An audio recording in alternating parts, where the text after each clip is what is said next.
Making dumplings starts with mixing flour and rolling the wrappers.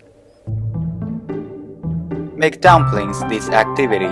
If you do more, pinch out of the dough size, eat the same.